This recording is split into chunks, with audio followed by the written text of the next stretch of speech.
What's going on, everybody? So, this is the passing of James Earl Jones. Now, I'm making this video because I want to show my respects and because this man was a huge part of my childhood. We lost Akira Toriyama this year, which was Dragon Ball Z, and now Star Wars, Lion King, and another movie that I'm going to talk about in a minute that completely made my childhood. So obviously, Darth Vader was a huge part of my childhood, being the fact that since I was as young as I can remember, I had Star Wars. Lion King was the first film I ever saw in the movie theater. I remember going with my uncle when I was really little. I think it was 4 or 5 at the movie theaters. And last but not least, I want to talk about something about the pure joy he gave me as a child. And to this day, it's my favorite movie of all time. I'm going to talk about it, and then you can guess the film. So essentially, it starts off, there's a boy by the name of Scotty. Scotty is a kid, and he doesn't really have any friends, and he's kind of a science nerd. And he moves into this new neighborhood with his mom and his stepdad. And essentially, he wants to meet friends, but he's scared. So his mom tells him, go play on this baseball field, meet some friends. You'll meet plenty, they're gonna love you. But obviously Scotty doesn't believe that. He goes out to the field, and he has his toy glove that's a little too small, and he tries to play with them. Obviously, he gets embarrassed, leaves, meets this one boy named Benny.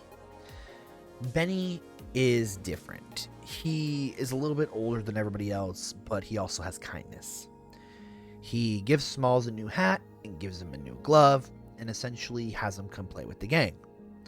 Throughout that entire summer, they have a bunch of events where they go to a swimming pool, they go to a fair with chewing tobacco, and it's just a funny, great movie. I remember watching this movie with my dad several times, and my grandmother, and just my little cousin, and just, I've owned it on VHS, DVD, Blu-ray. I don't know if there's a 4K of it, but if there is, I gotta get it. But it's my favorite movie of all time. And, they then play baseball, and their ball is broken. So Scotty, or now by the time is named Smalls as his nickname, has an idea. He's going to go into his stepdad's room, take this baseball as he's gone for the weekend, and they'll play with this ball, because why not? No big deal. It just has a signature on it. Somebody by the name of Babe, but maybe it's a girl? We don't know. Ball goes over the fence, gets taken by the dog, the Beast. The terrifying dog that was eating people and whatnot, and had to get put away by Mr. Myrtle in the backyard, chained where he would never be seen for again. Forever is where he had to be chained up. Remember that. Essentially, they knock the ball over. He realizes the ball is from Babe Ruth. Yes, that's the same guy, Smalls, if you didn't know that. So they try to get the ball back by using science devices and stuff like that, and it doesn't work. Till one day, Benny orders some PF Flyers, promised to make somebody run faster and jump higher. Benny clears the fence, gets the ball, hops back over.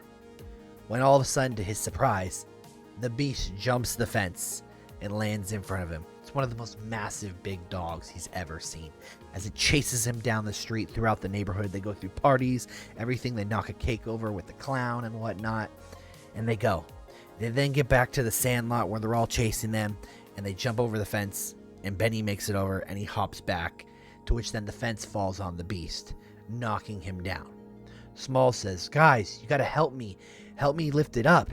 He's gonna die. They lift up the fence. The dog gets out, licks Small's face, and then the person they've all been afraid of and they've all been waiting for because they don't know what he looks like, Mr. Myrtle, a blind old man, walks out, played by none other than James Earl Jones. And we find out that he played on the Yankees, and he played with Babe Ruth, and he had several balls signed by him. And he says, here, I'll give you this ball, and all you have to promise me is you'll come over weekly and you'll walk Hercules. They make that promise. Hercules comes part of one of the gangs, gets his own shirt, and becomes part of the Sandlot, to which then they all grow up and they have these, memories that they share over the years until the next saga, which is Sandlot 2, and then Sandlot 3, which we won't talk about, but it's called The Sandlot. And that movie made memories for me, and I definitely suggest watching it if you have not seen it. It is a great film, and it's my favorite film of all time. And once again, you know, with the help of Smalls, Benny, Porter, Squints, everybody, was an amazing movie. But most of all, Mr. Myrtle, the blind man with kindness. Thank you, James Earl Jones.